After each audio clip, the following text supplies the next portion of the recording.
오늘부터 이제 앞으로 3주간 에스라의 말씀을 우리가 나누려고 합니다. 우리에게 에스라라고 하는 말씀의 내용은 익숙하지 않지만 그래도 이 에스라라고 하는 사람의 이름은 조금은 익숙해졌을 거라 생각이 듭니다. 우리가 몇 주간에 진행했던 이 구약의 파노라마를 통해서 우리가 두 번째 기환자로서 늘 에스라, 백성 이렇게 하면서 우리가 에스라는 백성의 마음에 불을 지폈던 그러한 사람이라는 것을 몇 차례 나눴기 때문에 그래도 에스라라고 하는 사람이 포로에서 귀환했던 사람이고 그 사람이 백성들의 마음에 말씀을 심었던 사람이라는 것은 우리가 기억하고 있죠. 에스라를 이해하기 위해서는 이 흐름을 조금은 이해해야 합니다. 그러니까 에스라가 왜 이 말씀을 전하는지 그 이유를 알기 위해서는 이 조금의 흐름을 이해해야 되는데요. 수룹바벨이 성전을 건축하고 중단됐던 걸 학개와 스가랴가 또 이어서 하고 그리고 나서 이제 에스라가 나오고 그 이후에 느헤미야가 나오고 하는 이 순서가 있는데요. 이것을 우리가 조금은 이해해야만 그래서 지금 이러한 말을 하는구나를 이해할 수가 있습니다. 조금 이해를 돕기 위해서 앞에 표를 하나 만들었는데요. 너무 작죠. 네, 처음에 586년에 예루살렘이 멸망했고 포로로 잡혀갑니다. 그리고 약 70년 후 이제 605년에 원래 1차로 포로로 잡혀갔으니까 약 70년 후 538년에 수룹바벨이 이제 돌아오게 되죠. 그리고 성전을 짓게 됩니다. 성전을 짓는데 이 사마리아인들의 방해도 있었고 이들이 살아가는 이 경제적인 이 상황적인 여건도 힘들었고 그래서 여러 가지 이러한 방해로 인하여서 결국 이 성전 짓는 것이 중단이 돼요. 이 사마리아인들이 고발장을 넣었고 역사적으로 이들이 이 바사에서 이거를 보니까 정말 이들이 이걸 가지고 이 뭐였죠? 이 쿠데타 같은 그런 무력적인 항쟁이 이어질 수 있겠다라는 생각이 들어서 그거를 중단시킵니다. 그리고 나서 16년 후에 이 학개와 스가랴 선지자가 왜 이것을 짓지 않고 이대로 방치하냐면서 그들을 독려해서 다시 그것을 짓기 시작해요. 그러니까 학개와 스가랴는 2차 기환이라기보다는 그냥 같은 시대의 사람이었고 그 중단된 것을 보고 그것을 다시 재개시키는 사람입니다. 그래서 5년 만에 이 성전을 완공시킵니다. 그런데 그 전에 왕이 이것을 중단시켰죠. 그런데 학개와 스가랴는 그것을 무시하고 그냥 지워버려요. 그랬더니 또 고발을 보냅니다. 근데 이때는 또 역사를 찾아보니까 이 성전 짓는 게 고레스 왕이 해서 이걸 짓기 시작한 거네 라는 것을 알게 돼요. 그래서 오히려 성전에 필요한 것을 지원해 주면서 이 성전이 마무리가 돼요. 자, 그리고 나서 이들이 방탕하게 살아갑니다. 성전을 지었지만 이들의 삶이 변하지 않아요. 그래서 에스라가 이렇게 살면 안 된다라고 하면서 지금 이 에스라서의 말씀을 통해 이들에게 하나님의 백성다운 삶을 살아가야 된다는 것을 전하고 있는 겁니다. 사실 에스라서와 느헤미야서는 한 권의 책이었습니다. 근데 이것을 이 제롬이라고 하는 신학자가 이 헬라어로 번역했던 불가타역이라고 하는 성경이 있는데요. 그것을 할 때 제1 에스라, 제2 에스라 이렇게 두 권으로 나눴어요. 근데 이것이 나중에 히브리어 번역판 출판을 할 때에 아예 느헤미야, 에스라서 이렇게 두 권으로 나눠서 이제 히브리어 번역 출간이 됩니다. 그러면서 그냥 그때부터 그렇게 나눠진 것이 지금까지 이어져서 지금은 두 권의 책으로 우리가 보고 있는 것이죠. 하지만 원래는 에스라와 느헤미야서는 한 권의 책이었기 때문에 이것을 한 권의 책으로 보고 이해하는 것이 우리가 조금은 더 이 책을 잘 이해할 수 있는 방법입니다. 그래서 우리가 이 에스라서를 보고 그리고 나중에 느헤미야를 볼 때는 이거의 연장선에서 함께 보는 방법으로 우리가 함께 나눠보도록 하겠습니다. 자, 에스라서의 시작은 고레스 왕의 이 칙명으로부터 시작됩니다. 우리 한번 1장 1절부터 우리 3절 말씀 길지만 한번 같이 읽어보겠습니다. 바사 왕 고레스 원년에 여호와께서 예레미야의 입을 통하여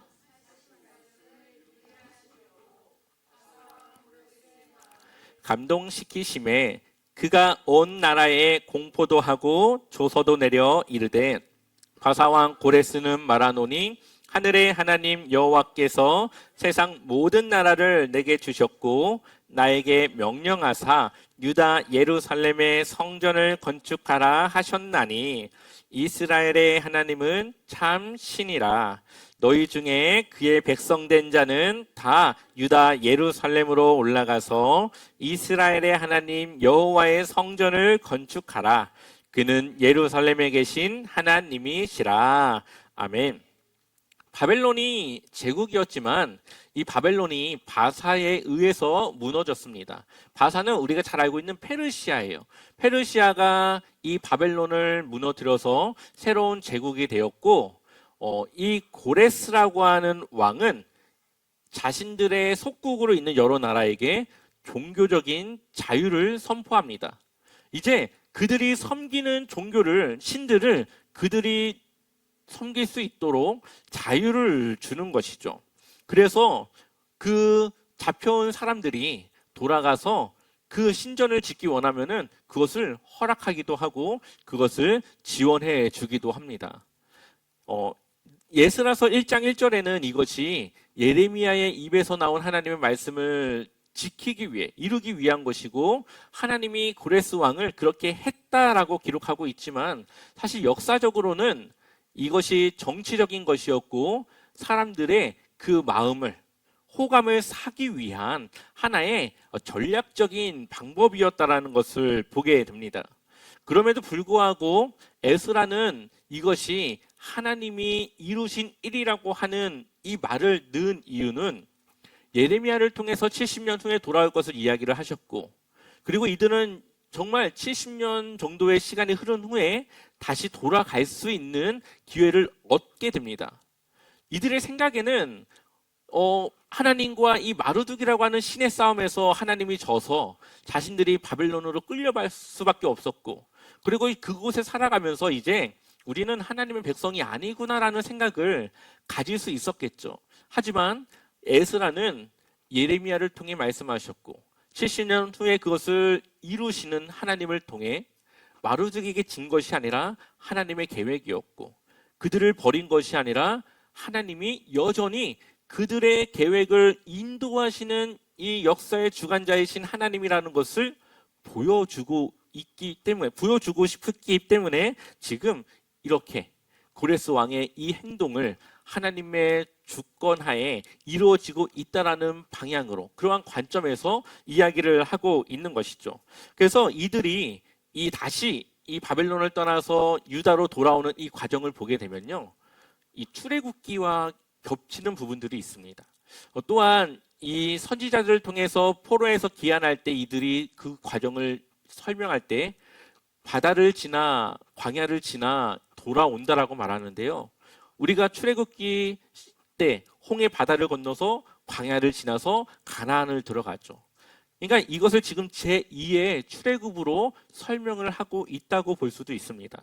그래서 출애굽기에서 그들이 애굽을 나올 때 많은 사람들이 금과 귀걸이와 막 여러 가지를 주면서 빨리 나가라고 막 재촉하는데, 여기서도 고레스 왕이 명령으로 이들이 갈 때에 필요한 것을 주변의 사람들이 지원해주는 그러한 모습들이 나오는 것을 보게 되죠. 에스라 1장 4절 말씀을 보면 그 남아있는 백성이 어느 곳에 머물러 살든지 그곳 사람들이 마땅히 은과 금과 그 밖의 물건과 짐승으로 도와주고 그 외에도 예루살렘에 세울 하나님의 성전을 위하여 예물을 기쁘게 드릴지니라 하였더라. 아멘. 그러니까 이들이 성전을 지을 재물이 있습니까? 없죠. 근데 이것을 주변에 이 바사 사람들을 통해 지원을 하고 그걸로 성전을 다시 세울 수 있도록 하는 것이죠. 그래서 1장 6절을 보면 그 사면 사람들이 은 그릇과 금과 물품과 짐승과 보물로 돕고 그 외에도 예물을 기쁘게 드렸더라. 한번 1장 7절도 우리가 한번 같이 읽어보겠습니다. 고레스 왕이 또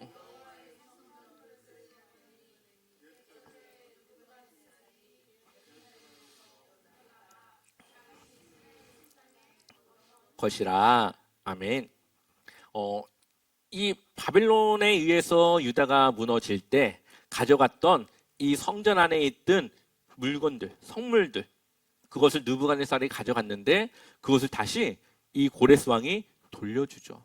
어떻게 보면 이것은 하나님이 잠깐 이 바벨론에 보관을 해놨다가 다시 꺼내서 그들이 필요할 때 지금 사용할 수 있도록 하신 것이라고도 볼 수가 있습니다. 이렇게 해서 이들이 성전을 지을 수 있도록 이 바사의 고레스 왕을 통해 돕고 있습니다. 그렇다면 이 유다로 이제 향하는 귀한 자들의 마음을 우리가 한 번은 생각해 볼 필요가 있습니다.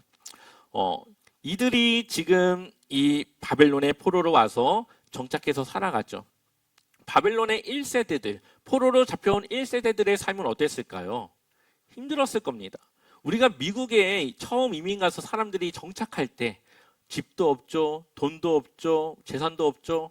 어떻게든 그곳에서 살아남으려고 악착같이 막 청소도 하고 세탁기도 돌리고 여러 가지로 해서 정착을 합니다. 그러면은 이 다음 2세대, 3세대들은 조금은 편하게 혹은 정말 넉넉한 삶을 살아갈 수가 있어요. 마찬가지로 바벨론의 1세대들은 힘들었지만 그곳에서 태어나고 자란 2세대, 3세대들에게는 바벨론이 자신들의 고향이고 자신들의 터전이고 어느 곳보다 안전한 곳이, 편안한 곳이 이 곳이었다라는 거죠. 근데 이들이 지금 어디로 가야 됩니까? 유다로 다시 돌아가야 돼요. 근데 그들의 마음에는 여기가 편한데 굳이 거기까지 갈 필요가 있어? 라는 생각을 하게 됩니다. 그래서 역사적으로 보면은 유다인들이 잡혀갔던 그 사람들 중에 10% 혹은 많게 잡으면 30%의 사람들만이 유다로 돌아왔다는 그러한 역사적인 기록을 볼 수가 있습니다. 그러니 사실은 남아있는 사람들이 더 많았던 거예요. 근데 이들이 왜 돌아왔을까요? 이들에게는 다니엘이 전하고 에스겔이 전하는 하나님의 말씀을 듣고 언젠간 우리가 돌아가야 되는구나. 이 동기부여가 돼서 그것을 기다리고 준비되어 있던 사람들이었습니다. 그러니까 이들이 유다로 돌아갈 때 이들의 마음에는 그래, 빨리 성전을 우리가 건축해서 다시 하나님의 영광을 우리가 되찾아서 예전에 그 시대를, 찬란했던 시대를 우리가 다시 회복해야지 하고 하는 마음으로 몇 날 며칠을 쭉 걸어서 긴 시간을 또 은과 금을 막 지고 무겁게 해서 유다에 딱 도착했는데 그들이 본 건 무엇이었을까요? 성전은 무너져 있죠. 자신들의 조상들이 살았던 그 땅에는 다른 이 사마리아인들이라던가 아니면 다른 사람들이 와서 터를 잡고 살아가고 있죠. 자신들의 땅도 없고 집도 없고 생계는 막막하고 성전은 처참해서 이걸 어떻게 지어야 되나 막막하고 이들이 마주한 현실은 너무나도 그들의 생각과 다른 그러한 현실을 마주하게 됩니다. 그래도 이들은 그 마음에 그래, 성전만 지으면 하나님의 성전만 지으면 달라질 거야. 그런 마음으로 그 성전을 어떻게든 그래도 지어보려고 하는 그러한 마음으로 성전을 짓기 시작하는 거죠. 어쩌면 이러한 일들은 우리하고 무관한 일이 아닐 거라 생각이 듭니다. 우리가 믿음으로 살고 말씀에 순종하고 그렇게 우리가 하나님 앞에 신실하게 우리가 헌신하며 살아가지만 때로는 그 결과가 내 마음과 내 생각과 내 기대와는 다른 그러한 현실이 마주되기도 합니다. 나름 교회에서 말씀을 듣고 회사에서 부정한 일에 같이 참여하지 않으려고 사람들을 멀리했고 또 사람들 앞에서 이 믿음을 내가 굳건히 지키기 위해서 나름 그 믿음을 지키며 살아갔는데 결국 회사에서 사람들과의 관계가 좋아지지 않아 진급 대상에서 제외가 된다면 그 마음이 얼마나 아프고 힘들까요? 이게 정말 하나님이 원하시는 것이 맞나? 라는 생각이 들 수도 있습니다. 가정에서 나름 믿음을 지키면서 정말 노력했는데 가족과의 관계가 멀어지고 사람들이 나에게 보는 것은 선한 영향력이 아니라 이기적인 그러한 사람으로 나를 평가한다면 그것도 내 기대와는 다른 결과가 나오겠죠. 때로는 믿음을 따르는 것이 내 삶에 더 어려운 현실을 마주하게 합니다. 그럴 때 우리의 마음은 하나님을 조금이나마 의심하며 왜 그러시지? 정말 나한테 안 좋은 걸 갖고 계시나? 하면서 조금 믿음을 지키며 살아가는 것에 대한 두려움을 가질 수가 있을 겁니다. 그런데 지금 기환한 이 세대의 사람들이 바로 그러한 현실에 딱 마주한 것이죠. 그리고 이들이 성전을 짓는 것도 수월하지가 않았습니다. 성전만 지을 수 있으면 얼마나 좋습니까? 근데 생계도 유지해야 되죠. 사마리아의 그 아수르에 의해서 이주해온 그 사람들이 자신의 이 터전에 살아가면서 그 터전을 안 뺏기려고 막 다퉈야 되죠.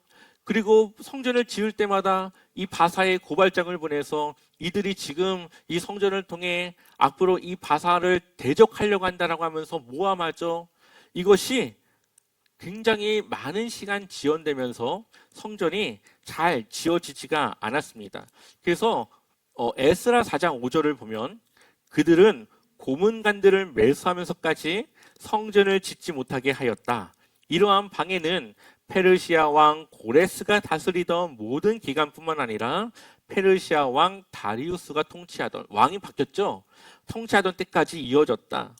결국은 스룹바벨에 의해서 성전이 지어지고 있었지만 이것이 긴 시간 질질 끌면서 어쩔 수 없이 중단이 됩니다. 그리고 학기와 스가랴 선지자가 다시 와서 그것을 5년 만에 다시 그것을 완성하게 되죠. 자, 이제 성전을 완성했습니다. 이들의 기대는 이제 성전을 통해 하나님이 다윗과 같은 솔로몬과 같은 시대를 회복해 주실 거야라고 기대했는데 현실은 어땠을까요? 바뀌지 않았죠. 성전을 지었지만 그들의 현실은 바뀌지 않았습니다. 그러니까 이들의 삶은 엇나가게 돼요. 우리가 이렇게까지 성전을 지었는데 달라지는 게 없네. 성전 지어도 크게 뭐가 없네. 이방인들과 결혼하고 하나님께 11조를 드리지 않아 레위인들이 먹고 살 수가 없게 되고, 이들이 하나님께 제사는 드리지만 흠이 있는, 내가 갖기에는 상품 가치가 없고, 그러니까 이거를 그냥 하나님 앞에 그걸 드리는 그러한 예배와 제사가 드려지게 됩니다. 자, 이러한 현실을 보면서 에스라가 2차 기환으로 돌아오게 돼요. 근데 에스라가 이 백성들의 삶을 보니까 어때요? 엉망이에요. 성전에서 예배가 드려지지만 그냥 형식적인, 정말 하나님이 받기 싫어하는 예배가 드려지고 있고, 그들의 삶을 보니까 이방인과 결혼하지 말라고 했던 율법을 어기면서 이방인과 결혼하며 그렇게 하나님의 율법을 따르지 않는, 하나님의 말씀을 전혀 그들의 삶에 지키지 않는 그러한 모습을 에스라가 보게 됩니다. 그러면서 그가 그들을 가르치죠. 에스라서 7장 10절 말씀 우리 한번 같이 읽어보겠습니다. 에스라가 여호와의 율법을 연구하여 준행하며 율례와 규례를, 아멘. 그래서 에스라가 지금 말하고 싶은 것은 1장부터 6장까지는 성전 건축에 대한 내용, 7장부터 10장까지는 하나님의 율법에 대한 내용입니다. 그리고 우리가 아까 제2의 출애굽이라고 말했지만 여기서 에스라는 마치 모세와 같은 인물로 보여지는 그러한 기법을 써서 표현하고 있습니다. 그러면서 에스라가 이들에게 말하고 싶은 것은 하나님의 말씀으로 돌아가야 된다. 성전을 지었다고 끝나는 것이 아니라 이제 너희가 그 성전과 같은 거룩한 삶을 살아가야 된다는 것을 그들에게 전하죠. 에스라서 9장 14절 우리 한번 읽어보겠습니다. 그러므로 다시는 주님의 계명을 어기지 않아야 하였습니다.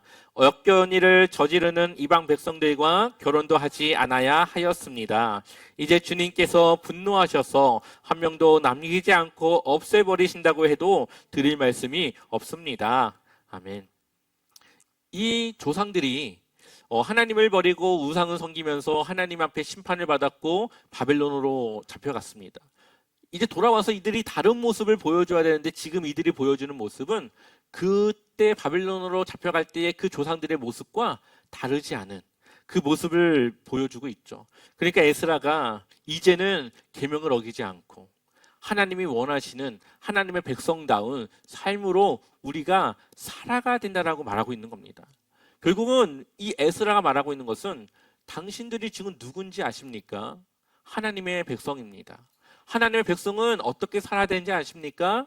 말씀을 따라야 됩니다. 그러기 위해선 지금 여러분들이 결혼한 이방인들과 헤어져야 되고 다시 하나님께 11조를 통해 레위인들이 그들의 직무를 활동할 수 있게 해야 되고 하나님께 드리는 제물은 흠이 없는 그것을 통해 하나님을 높이고 경배하는 그 예배의 자리를 우리가 가야 한다는 것을 전하고 있는 것이죠. 사람들은 성전만 지으면 된다고 생각했습니다. 그러나 에스라는 성전만이 아니라 그곳에서 하나님께 예배하는 예배자들의 그 마음이 달라져서 그들의 삶이 달라져서 하나님의 백성다움을 회복할 때 그때 하나님의 귀한 그 은혜와 인도하심이 그들의 삶에 함께 할 수 있다는 것을 전하고 있는 겁니다. 그래서 에스라서는 유대인들의 잃어버린 정체성을 다시 회복하기 위한 말씀을 전하고 있는 것이고 그 핵심은 하나님의 율법과 말씀을 다시 그들이 회복하는 것이라는 것을 전하고 있습니다. 앞서 말씀드렸다시피 에스라서와 느헤미야서는 한 권의 책이라고 말했죠. 이 흐름을 간단하게 얘기하면은 에스라서에서는 성전을 짓는 것을 시작합니다. 성전을 짓는다라는 것은 우리의 영적인 예배의 삶이 회복되는 것을 말해요. 그리고 나서 에스라는 말씀을 그들에게 가르칩니다. 이것은 우리가 말씀을 듣고 배워 그 말씀으로 살아갈 힘을 얻는 것을 말합니다. 이어서 느헤미야에 가면 뭘 쌓죠? 성벽을 쌓습니다. 성벽이라고 하는 것은 보호돼야 될 그 공간을 보호하지 못하게 되었다는 것을 말해요. 우리의 삶의 최전선에서 우리가 세상과 하나님의 그 모습, 거룩한 모습과 그 경계를 짓는 그 선이 무너졌다면 그것을 말씀을 통해 다시 세워 세상과 거룩한 삶을 딱 구분지어서 내가 나의 영적인 거룩한 삶을 지킬 수 있도록 나의 성벽을 쌓아 나가야 된다는 것을 느헤미야서를 통해서 우리에게 보여주고 있는 겁니다. 그래서 성전과 말씀과 성벽 이렇게 해서 우리의 삶이 하나님 앞에 어떻게 하나님의 백성답게 살아갈 수 있는가를 우리에게 전하고 있는 것이죠. 물론 성벽을 쌓고 말씀을 따라 살아가는 것은 쉬운 일은 아닙니다. 우리의 실제적인 그 삶에서 우리가 그렇게 살아간다고 하는 것은 생각과 말과 다른 그러한 마주하는 현실이 있기 때문이죠. 그럼에도 불구하고 우리가 그렇게 하는 것은 그 말씀을 통해 일하실 하나님을 우리가 믿음으로 믿고 앞으로 나아가는 것입니다. 그래서 우리 안에 하나님의 말씀이 있을 때 우리는 하나님의 백성다운 삶으로 살아갈 수 있게 되는 것이죠. 혹시 여러분들의 삶에 어려운 상황에 놓여 있는 그 부분이 있다면, 믿음으로 살아가려고 하지만 그것이 잘 되지 않는다면, 머리로는 이해가 되지만 그 말씀에 순종할 수 없다면, 그것은 내 노력과 내 의지로 그것을 할 수 있는 것이 아니기 때문입니다. 그것은 하나님의 말씀을 통해 내가 회복될 때, 내가 그 말씀에 전적으로 변화되어질 때, 그때 우리는 그러한 거룩한 성전으로서 살아갈 수 있게 되는 것이죠. 아마 이러한 말씀을 들을 때에 우리 마음에는 뭐 당연한 것이지, 뭐 당연한 걸 그렇게까지 이야기를 해 라고 할 수 있겠지만, 사실 너무나도 당연한 것이기 때문에 우리는 늘 그것을 소홀히 하면 안 되는 것입니다.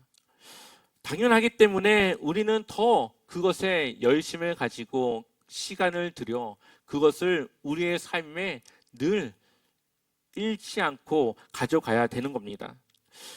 우리가 누구입니까? 하나님의 백성입니다. 하나님의 백성은 하나님의 말씀을 지키며 살아가는 그러한 사람들입니다. 한 주간 이것을 기억하셔서 하나님의 백성답게 그리고 하나님의 말씀을 통해 살아가시고 승리하시고 여러분들의 그 삶이 하나님 앞에 온전한 그러한 예배의 그 삶으로 바뀌어 나아가지기를 축원합니다.